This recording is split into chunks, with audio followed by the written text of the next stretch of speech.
penggabungan diri kepada orang-orang banyak yang berkerumun, yang iring-iringan itu adalah ada Yesus yang di tengah mereka ya, di tengah mereka Yesus.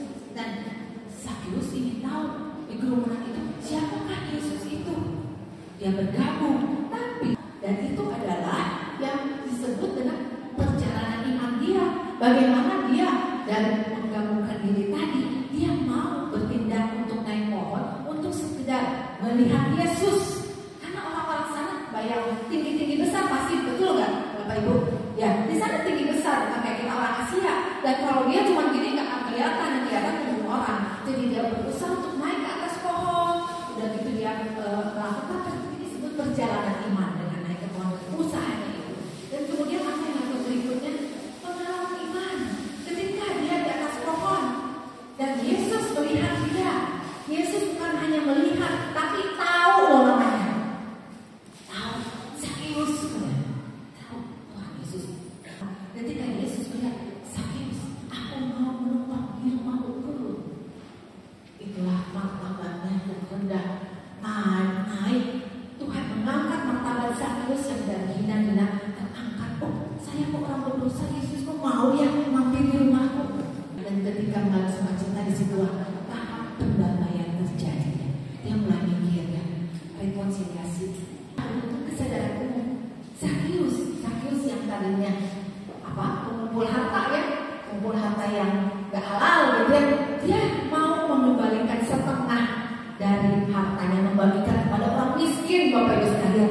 Dan sisanya itu apa? Dia akan kembalikan dan 4 kali lipat kepada orang yang dia telah rugikan ya. Inilah ketika dia mengalami pertobatan itu, ketika percobaan kasih dengan Tuhan bekerja dan dia bisa berubah, apapun bisa terjadi ya. Dia mengalami hal itu, kesadaran umum, aku orang berdosa, aku ingin mengembalikan.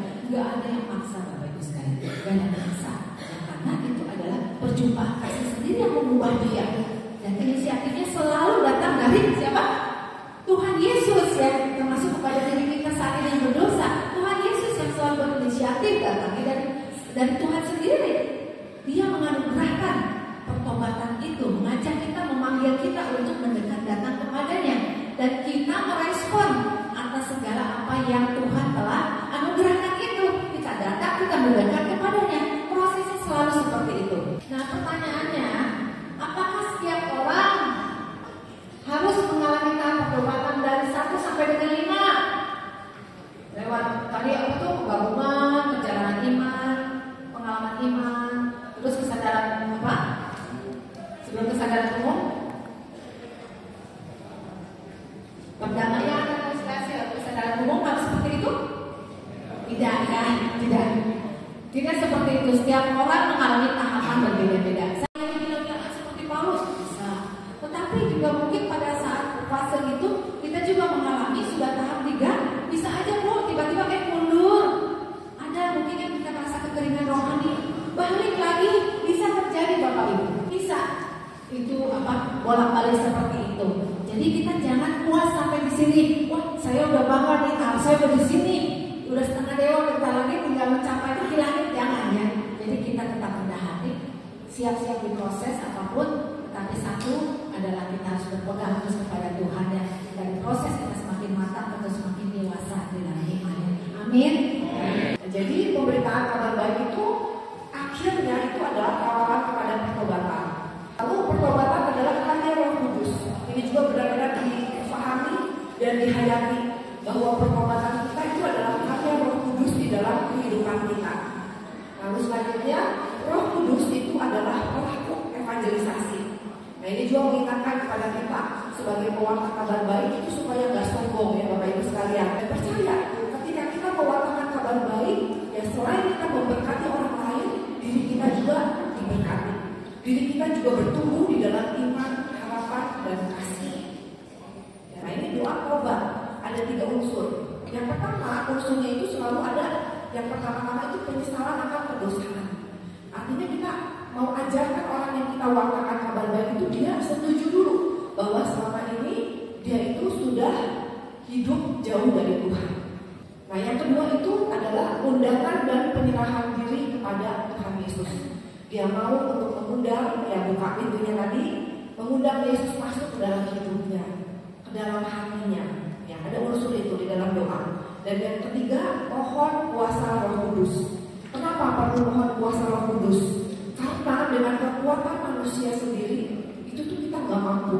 Ya, dengan kehendak kita sendiri yang penuh dengan cacat celah, penuh dengan kelemahan, itu kita sebenarnya nggak mampu. Hanya dengan bergantung kepada Roh Kuduslah kita akan dimampukan untuk memelihara pertobatan kita.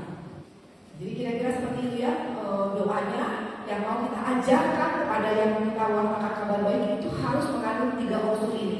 Kan ini ceritanya Anda mau mengajak orang untuk bertobat ya. Jadi nanti yang ngomong doa itu siapa? Anda atau orang yang Anda wartakan? Orang yang Anda wartakan ya. Jadi jangan ada yang doa ini. Ini artinya Anda bertobat diri sendiri. Jadi penting untuk orang yang mau bertobat itu selain dia percaya di dalam hati itu diungkapkan di dalam mulutnya, yang diucapkan dengan lantang, ya supaya makanya dengan mulut orang mengaku dan diselamatkan. Ya, tapi intinya penumpahan tangan itu suatu tindakan kasih. Artinya kita mau menyalurkan kasih Tuhan melalui penumpahan tangan kita. Ini boleh dilakukan. Nah, tapi kalau Anda tidak nyaman melakukan penumpahan tangan, ya udah nggak usah. Ya doakan saja seperti biasa. Percaya ya, kuasa Tuhan itu tidak terbatas dengan hal-hal yang seperti itu ya. Yang cari tempat yang bebas dari gangguan. Nah, lalu ambil posisi santai dan tenang. Santai, tenang, dan sampaikan dulu nanti Anda mau mengajak orang tersebut doa tobat. Ya. Lalu sampaikan kepada orang tersebut, Anda nggak usah mengaku dosa kepada saya. Aku kan dosa itu terhadap Tuhan di dalam hatimu saja. Lalu keluarkan sedikit waktu untuk ini. Jadi ketika kita ajak dia doa tobat itu nggak usah cepat-cepat. Ya, hening dulu, santai, ambil waktu sejenak supaya dia tenang ya. Sampaikan juga nggak usah takut ya, nggak usah takut, ini santai aja. Lalu masuk dalam hadirat Tuhan, ajak orangnya menyadari Tuhan saat ini hadir bersama-sama dengan kita. Kamu bicara sama Tuhan, Tuhan sudah menunggu kamu ya untuk membuka hatimu, ya kita mau sama-sama berdoa. Sampaikan seperti itu. Nah, lalu doronglah orang tersebut untuk memohon rahmat yang didambakannya. Nanti kita bisa sampaikan. Setelah saya ajak kamu doa tobat, kan ada pakainya ya, mengucapkan seperti itu, kamu juga boleh mohon rahmat kepada Tuhan. Nah, lalu berilah cukup waktu agar doa itu tersah.